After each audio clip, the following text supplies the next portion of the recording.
So once again, when we're topping up the tank, we really want to be using RO water, not tap water. And if you don't live anywhere that's convenient to get RO water, you can get an RO filter that goes on your tap, and then you can make your own RO water into a drum. It's a little bit more effort, but it's really worth it. Your tank will tend to stabilize a lot better. Now, the other thing I just want to say is that the color of your rock pretty much tells us what your water quality was like 1 to 3 months ago. So if we improve the water quality now, and we put in some new pieces of live rock, then that have got coralline algae on it, then in several months' time, we should start to see coralline grow, and the tank looks so much better with coralline grow. It makes it look like a beautiful reef instead of a river.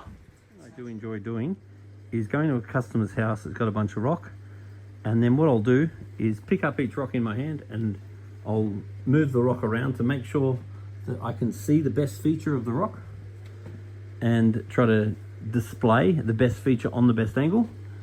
And then what I'm trying to do is minimize how much I'm touching the surface. So I'm not putting any rocks flat.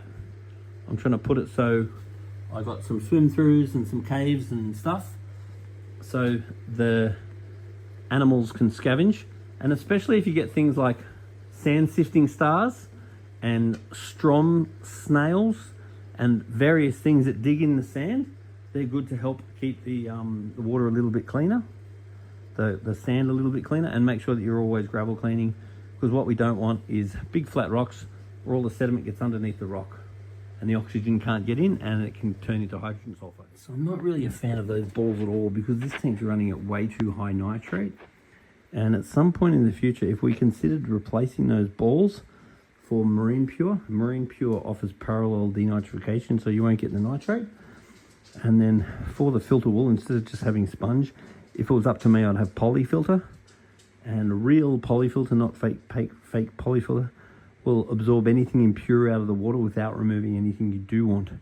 So changing your filter media is like putting a turbo engine in your filter. It's something I would absolutely consider. The other thing is that in all your units, your skimmer, your pump, and your power head, there's impellers. So every couple of times a year, it's good to pull them all out, give the impellers a good clean, and clean all the housing inside the impeller, where the impeller is. And so I like to make sure that every time I come to a job, I like to make just a couple of little adjustments that not most people do, to make sure that when I leave, the tank's always a bit better than when I get there. The other thing you want to have is a nice brush, and a brush is good for cleaning off stuff like that, for cleaning your vents and for cleaning your strainers and your power heads and so forth. So having a nice little brush definitely helps. I'm a big fan of labeling all your cords. If you just go to the electrical wholesaler and you can just get little cord labels, and then you can just write pump or heater or filter, and it's really handy because if you need to unplug something quickly, then at least you know where it's going to. So this aquarium's got one heater in it, which makes me a little bit nervous because I prefer to have more than one heater in a tank like this. And then I also can't see a thermometer. So I can see a heater, and a heater sets the temperature and it has a thermostat in it, but a heater is not a thermometer. I definitely want to get a little thermometer which checks the temperature, and then the heater sets the temperature.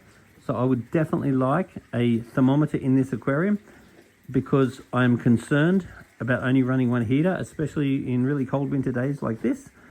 And I would much prefer that I knew the temperature, because I do not trust thermostats. I trust thermometers. What I just did then is disconnected that blue air line and blew into that a lot, and that managed to get a fair bit more air into this body. Now the other thing that you could consider doing every now and then is just getting a bucket, putting this into a bucket, and then putting some fresh water with some citric acid in it, and then run it. Because if you're getting little calcium deposits inside the unit, that can impede the performance of the unit.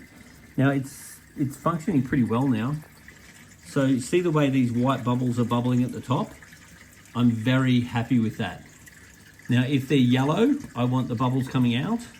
And the way that we do that is by opening that valve, and that opens up this shutter, lets more water out. So if we've got, hang on, let me just say that again. So the way it is now is good. When it turns yellow, we want the yellow coming out. To get the yellow coming out, we can either turn the pump up, which we can't because it's on full. So therefore, if we shut this valve a little bit and we restrict the water coming out, then the pressure will go up.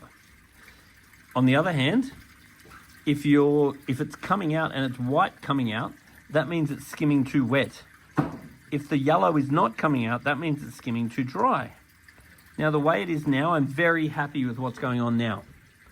But if the yellow is staying in the neck and the yellow is not coming out, then the first thing you do is make sure the pump's on full, which in this case it is.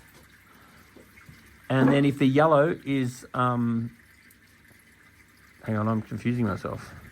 I've just said that. So if the white is coming out, then what I need to do is open that valve up. So if the white is coming out, we open up the valve. And if we've opened it fully up and the white's still coming out, then we have to turn the pump down. And we need to make sure there's plenty of air coming in. So what we don't want to do is screw up too much. We want to have it just in. But anyway, the long and short of it is what it's doing now, I'm very happy with. But if it was too yellow, then I need to shut the valve. I'm really confusing myself today. So if it's too yellow, if it's too white, then we need to open the valve. If it's too yellow, we need to shut the valve. That was harder work than it should have been. One of the most important things is that we've got very good surface agitation. I want to see the surface nice and broken like that. That's what allows our gas exchange. Whenever you do anything big like this relocation, I prefer not to feed for the next couple of days. And then it's good too not to add new fish for probably about 4 weeks. After 4 weeks, what I would want to do is check the salt level, make sure it's on the low side. I do not like introducing fish to high salt. I would rather add some RO water and keep it on the lower side. Now we've got a power head here, but if it was up to me, I would consider one for the other side as well. While there's only 2 fish in the aquarium, it would make zero difference. But as you get more fish, then increased water flow would have some benefit.